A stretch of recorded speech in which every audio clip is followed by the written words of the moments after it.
দেখেন কত সুন্দর যুবকরা এখানে দাঁড়ায় আছে, মাশাআল্লাহ, টুপি আছে, দাঁড়িয়ে আছে, কিন্তু মেয়েরা এগুলো পছন্দ করতে চায় না। এত ভালো ভালো ছেলে প্রপোজাল পাঠায়, অ্যাকসেপ্ট করে না, কিন্তু সরকারি টাকলাকে শেষমেশ বিয়ে করে। এরকম মেয়ে বাংলাদেশে নাই।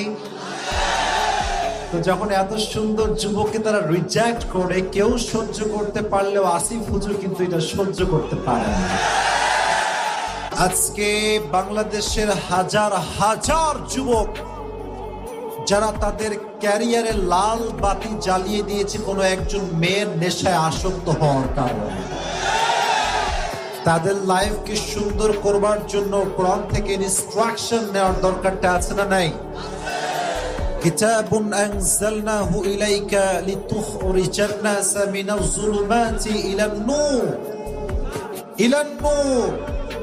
আল্লাহ তাআলা বলছেন, নবী হে, কোরআনটা আমি আল্লাহ তাআলা আপনাকে এই জন্য নাজিল করেছি যাতে করে আপনি you can lead the mankind out of darkness into the light,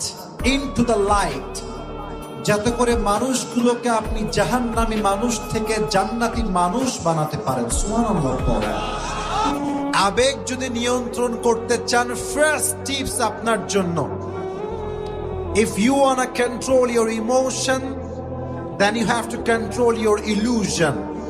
মায়া নিয়ন্ত্রণ করবে যে, আবেগ নিয়ন্ত্রণ করতে পারবে।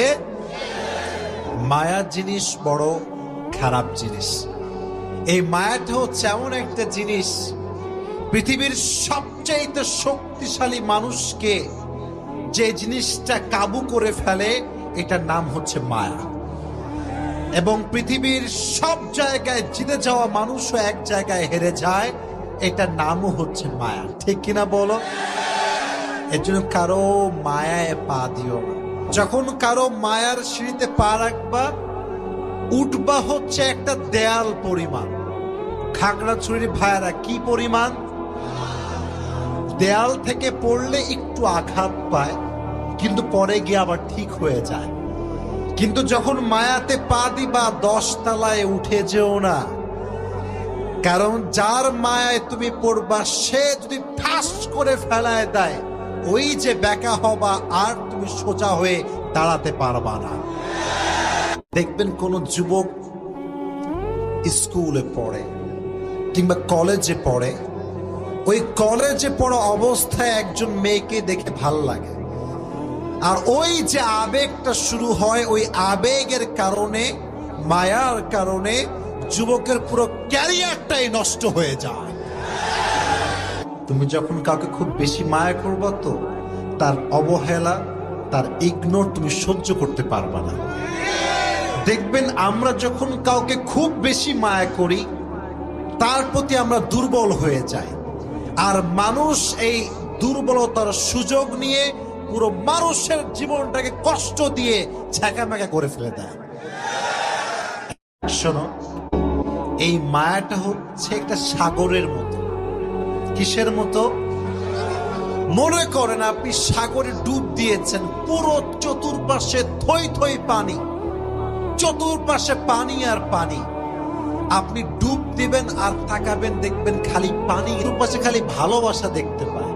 আর এই ভালোবাসার পাল্লায় পড়ে ব্যক্তিত্ব, পার্সোনালিটি, প্রেস্টিজ, ভ্যালু, সে সব কিছু ভুলে যায়। ঠিক কিনা বলেন? যদি তোমরা আবেগকে নিয়ন্ত্রণ করতে চাও, then you have to think about your future. ভবিষ্যৎ নিয়ে ভাবো।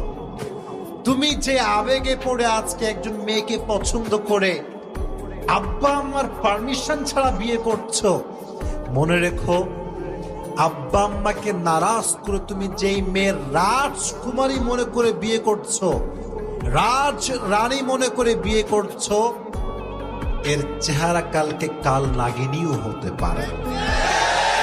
কাল আমরা সুন্দর হওয়ার জন্য কি মাখি? ক্রিম, ফেস ওয়াশ, আটা ময়দা, আছে না নাই?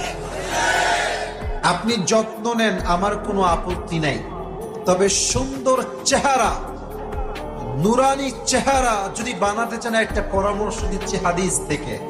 নবীজি বলেছেন, মান কাসুরা সালাতুহু হাসুনা ওয়াজহু, যে ব্যক্তি নামাজ বেশি বেশি পড়বে তার চেহারা অটোমেটিক্যালি সুন্দর হয়ে যাবে।